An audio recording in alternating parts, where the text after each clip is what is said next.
Why don't you give our audience an overview of the Learning Library and the vision behind it? Well, I think we need to actually start with the vision of how it came to be, and that probably starts with Henry Jenkins and other NML researchers developing a white paper that MacArthur Foundation had asked them to do. And this was released in 2006, and it explored how we might best equip our young people today with the social skills and cultural competencies required to become full participants, and really to raise the public understanding and awareness about what it means to be literate in today's globally interconnected, multicultural world. So in that paper, we outline 11 of the 12. We've added another skill in that paper, as well as 3 challenges and a few other things. So instead of giving you a list of all these new media literacies, I actually brought a video here today. Oh, that's great. Let's roll that video now.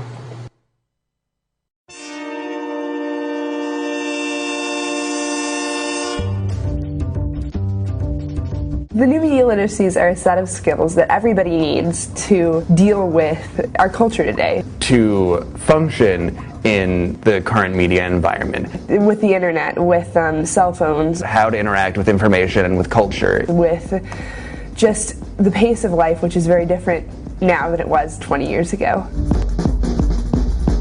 They're the things they need to know to become creative artists, to become citizens, to become workers in the future. In the past, media literacy was all about trying to get consumers of media to think critically about what they were watching. Large numbers of people were receiving media messages that were created by a small number of producers. Now we start to look at the child as both a consumer and a producer of media, and we look at the ramifications that has in their lives. We're not really just consumers anymore. We're also making things. We're putting stuff out there, whether it's just a Facebook profile or something more complex. Narratives where the reader plays a role in shaping the story. A video or an art piece. Interactive online spaces. Anything that I might put on the internet. So rather than just asking questions of creators, we're now also having to ask questions about ourselves. What do we need to participate? What skills do we need now? One example of skill might be judgment,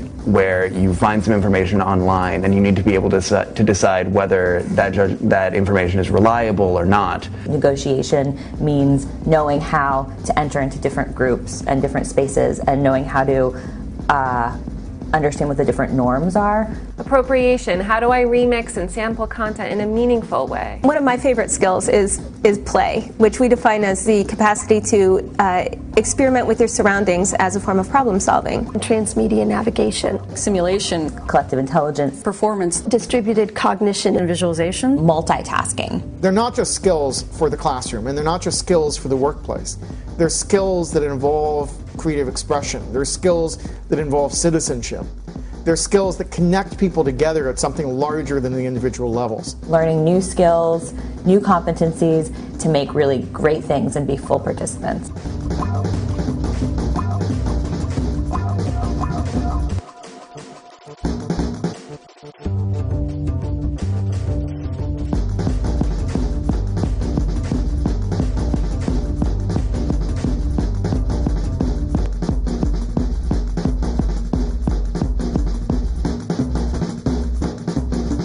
Oh, that was so weird. Grr. Wow, a lot of great concepts and a lot of great information in that video. And it really explained the design principles behind the Learning Library well. But could we take a look at the Learning Library itself? We sure can. Actually, let me just kind of review. From this white paper, we looked at the 4 forms of participatory culture, and these 4 questions emerged that we're calling the 4 C's of participatory design. So how do we facilitate connections in a design model is something we always kept on going back to when developing the platform. It was important to find ways for people, we really wanted to find ways for people to connect with each other. And we do this often through becoming a member of something such as ISTE. But within large networks like ISTE, groups emerge. And when thinking about this, we wanted to create the learning library that would be distributable and could be taken up by varied communities. Really flexible enough so that it could work in a variety of contexts. Now, another question that was part of the design was, how do we provide mechanisms to support creating? There are so many new tools available for free to create with. I'm sure that probably between the both of us, we could think of more that's on our hands. Don't you think, Maggie? I sure do. Absolutely. So when thinking about designing the platform, we wanted to allow for sharing these tools, but also a way to share how to create with them as well, and encourage participants to share their creative works and their process so that they and others could reflect on it. So the third question of the 4 C's is, are there ways for communities to collaborate and build upon each other's knowledge? We wanted to develop the library that incorporated the expertise of both youth and adults into the learning process.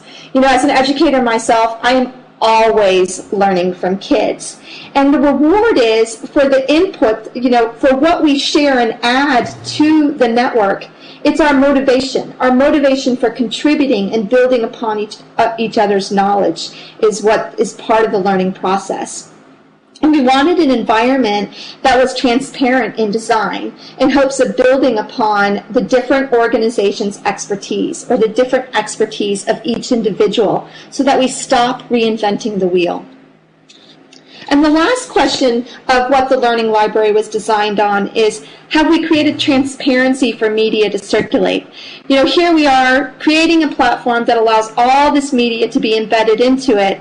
And how do we encourage easy circulation of concepts and creations? So transparency was key to allow for the production and sharing of original material, as well as being able to curate and aggregate existing web sources. I know you want to see the Learning Library. I kind of wanted to give a nice hurrah to ISTE because they were one of the first to actually go to the registration page at the NML community site and register to embed the Learning Library into their own community. And you can actually, as an ISTE member, you can connect right to the Learning Library where that red arrow is. That's terrific. So, ta-da! Here's the Learning Library. Awesome. Well, basically what it is, kind of in a nutshell, if someone asked me, what is the Learning Library? I really think of it as a multimedia activity center, where you and I together can exercise our better understanding of the new media literacies. And the way we do that is we put together a selections of media elements that either you submit and I collect, or we can load our own, and we build challenges to create and express ideas, stories, and even learning concepts. So, the goal... Oh, yeah? Go ahead. I had to tell you, I had to interject and share with the audience that, I'm still reflecting on those 4 C's, and they're such a phenomenal, succinct conglomeration of all of the things that we as educators are trying to tout as these new 21st century skills we want to see our children develop and emerge. So I'm really so excited about this project.